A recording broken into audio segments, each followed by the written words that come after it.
Today I want to talk about an art form that had a large impact on my life. I'm talking about anime. When I was in my teenage years, I, like many, struggled with self-identity. I was in a stage in life where the aspects of who I was and what I stood for were constantly changing by the environment around me. Fundamental values are challenged daily in a time of life where you are placed in uncomfortable environments before you have the tools or skills to handle them. And for the most part, you do fine. But a lot of the time, you don't know what to do. You're expected to pull answers from within you that you don't have yet. And like many, I began to experience things that were shaping me up for the worse. I didn't know how to handle things, so I just internalized them and tried to move on. One of my earliest forms of expression and self-identity started developing when I found anime. I was thinking anime, drawing anime, sharing anime with my friends. I just couldn't get enough of it. I seemed to just connect with it on a deeper level than most things at the time. You see, there's a certain theme anime protagonists carry out. No matter what manga you pick up or which episode you click on, the concept of rising to face insurmountable odds, basically the same as your classic comic book superheroes. But what made these protagonists so intriguing was something many of them carried inside of them. A darker temptation, constantly trying to convince our heroes to push the boundaries of good to accomplish their goals. It symbolized a truth within ourselves that we are not as perfect as we portray to the world. That really resonated with me as someone who felt he carried so much unchecked emotion. I felt like I could really connect with some of the characters in some of these animes and understand their struggles. That's a comforting feeling for someone who struggled with feeling alone, even when surrounded by others. Don't get me wrong, I had a great childhood with some great friends. But it's hard to forget that frustrating feeling that comes with being young and seemingly inexperienced at handling everything that comes your way. When I started to watch these characters learn to face these feelings and make life-altering decisions, I could not help myself but feel motivated to be a better person. It's not like I went to my local dojo to pick up some martial arts, but I started with the small things. Trusting my values, being there for others, being honest with myself. And a lot of these old animes aren't like TV shows today. These episodes range in the hundreds. That's a lot of exposure. Many animes follow characters from childhood into adulthood and cover a lot of the same issues someone might have growing up. One of the most important lessons that anime teaches is sacrifice. Putting everything on the line for someone else without concern for your own well-being. Now in anime, that might be a life or death situation. But in the average person's life, that could mean giving up your spot in line.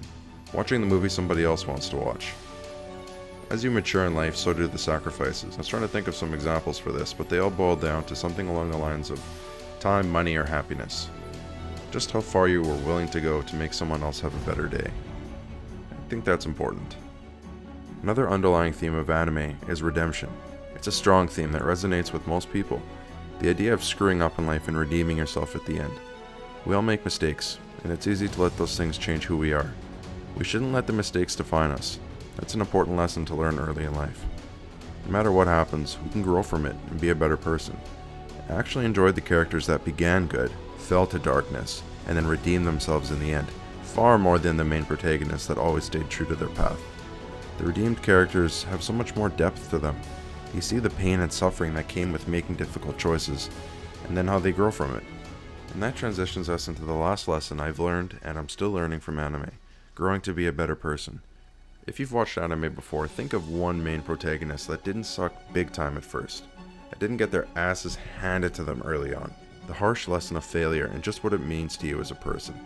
By the end of the anime, they usually have some incredible godlike power that shakes the earth every time they breathe, but that only feels so good to watch because you've seen them with the training wheels on earlier in life. The things I pulled from anime changed as I grew.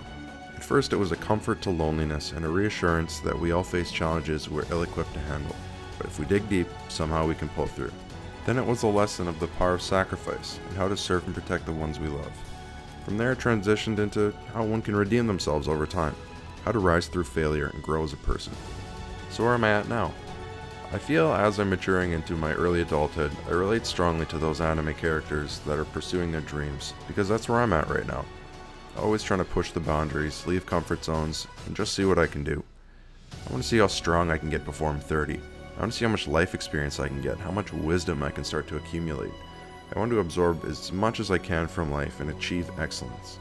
So naturally I start to gravitate towards animes that carry those themes. So yeah, to many, anime is a cringy, childish art form. But to me, it's always been so much more. Endless universes to learn and grow from. Culture to dive into and absorb every detail. It has been and is still a great source of motivation for me. Oh, and the fight scenes are cool too.